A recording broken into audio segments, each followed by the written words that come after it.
नमस्कार दोस्तों 11 मई को हम लोगों ने मदर्स डे मनाया। क्यों हम लोग उसी दिन का इंतजार करें? हम चाहे तो रोज मदर्स डे मना सकते हैं। माँ जिसके आंचल में सुकून है।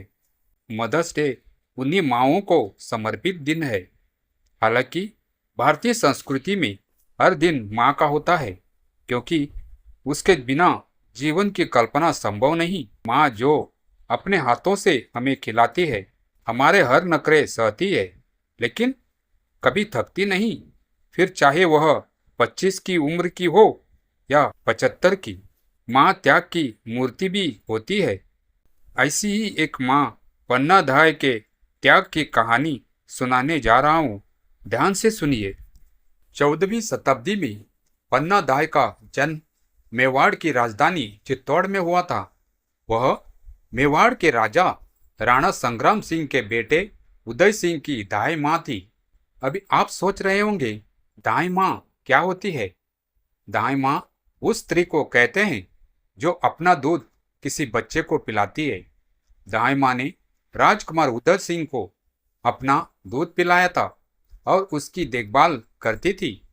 पन्ना दाई के बारे में यह कहा जाता है कि वह गुर्जर जाति की महिला थी, जिसने अपना सर्वस्व देश के लिए कुर्बान कर दिया था। पन्ना दाई राजकुमार उदय सिंह की दाई माँ थी। पन्ना का पुत्र भी उदय सिंह की ही उम्र का था। इसी वजह से पन्ना दाई ने राजकुमार उदय सिंह को अपना दूध पिलाया था और उसका लालन पोषण अपने पुत्र की तरह ही करती थी। राणा सांगा के भाई पृथ्वीराज की दासी का एक पुत्र था, बनवीर। उसके मन में राज सिंहासन को लेकर लालच जाग गया था। इसी वजह से उसने राणा सांगा के पुत्रों को मारकर सत्ता पर कब्जा करने का सोचा था। इसी धुन में उसने उदय सिंह को मारने की भी योजना बनाई थी, क्योंकि उदय सिंह सिंहासन के उत्तराधिकारी थे। पन्ना दाई को जब इस बारे में पता चला तो उसने राज्य के उत्तराधिकारी को बचाने के लिए अद्भुत त्याग किया।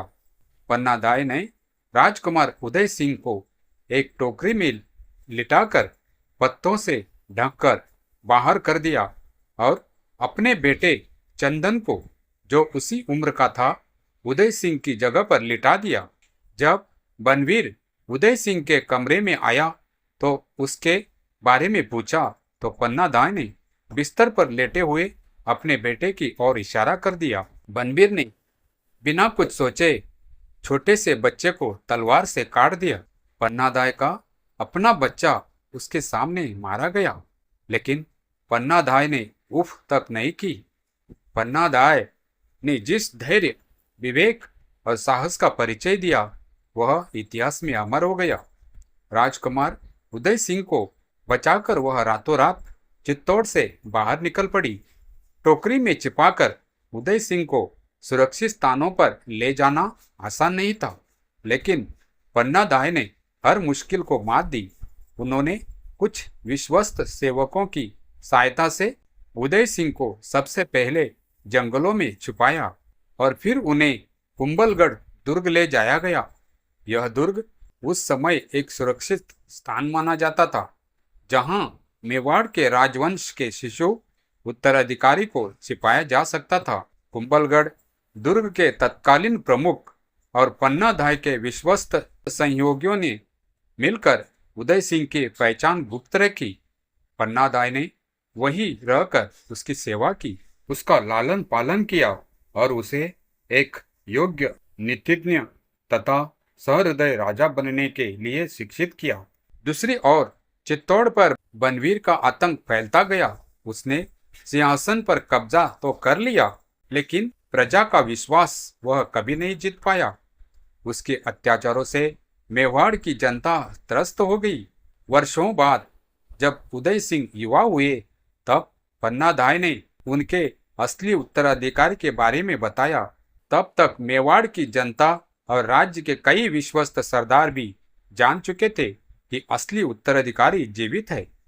धीरे धीरे एक विद्रोह खड़ा हुआ और राजपूत सरदारों के सहयोग से बनवीर को सिंहासन से हटा दिया गया। उदय सिंह को विधि पूर्वक चित्तौड़ का राजा बनाया गया। उन्होंने अपनी मां समान पन्नादाय को राजमाता के समान सम्मान दिया। पन्नादाय का नाम हर राजपूत घराने में श्रद्धा से लिया जाने लगा। आगे चलकर जब अकबर ने चित्तौड़ पर आक्रमण किया, तब उदय सिंह ने अपने राज्य की सुरक्षा के लिए उदयपुर नगर की स्थापना की। वह वही नगर है जो आज भी अपने गौरवशाली इतिहास और मेवाड़ की विरासत का प्रतीक है। पन्नादाय के त्याग की वजह से ही मेवाड़ के उत्तराधिकारी उदय सिंह की जान बची थी। पन्नादाय के त्याग ने मेवाड़ के उत्तराधिकारी की रक्षा की और आगे चलकर उदय सिंह मेवाड़ के राजा बने और उदयपुर की स्थापना की। पन्नादाय आज भी भारतीय इतिहास में मातृत्व, त्याग और राष्ट्रभक्ति की अमर प्रतीक मानी जाती है। एक ऐसी महिला जिसने राज्य की रक्षा के लिए अपने बेटे की बलि दे दी, पर अपने कर्तव्य से विचलित नहीं हुई। भारतीय संस्कृति में माता और मातृभूमि को सर्वोपरि माना गया है। तभी तो कहता है, जननी जन्म भूमिच्छ स्वर्गादपि गरीयसी। भारत पाकिस्तान के बीच तनाव और भारत माता के सुपुत्र अपनी मां की रक्षा के लिए सीमा पर तैनात है। देश में कई ऐसे सुपुत्र हुए जिन्होंने मातृभूमि की रक्षा के लिए अपने प्राणों की बलि दी। मदर्स डे के मौके पर हम आज याद करेंगे इस माता को जिसने मातृभूमि के लिए अद्भुत बलिदान दिया था। उस वीरांगना का नाम था पन्नादाय। दोस्तों, आपको यह कहानी कैसी लगी हमें कमेंट अवश्य करें। साथ ही वीडियो को लाइक करके मेरे चैनल कहानी कुंज वॉइस को सब्सक्राइब जरूर करें। धन्यवाद।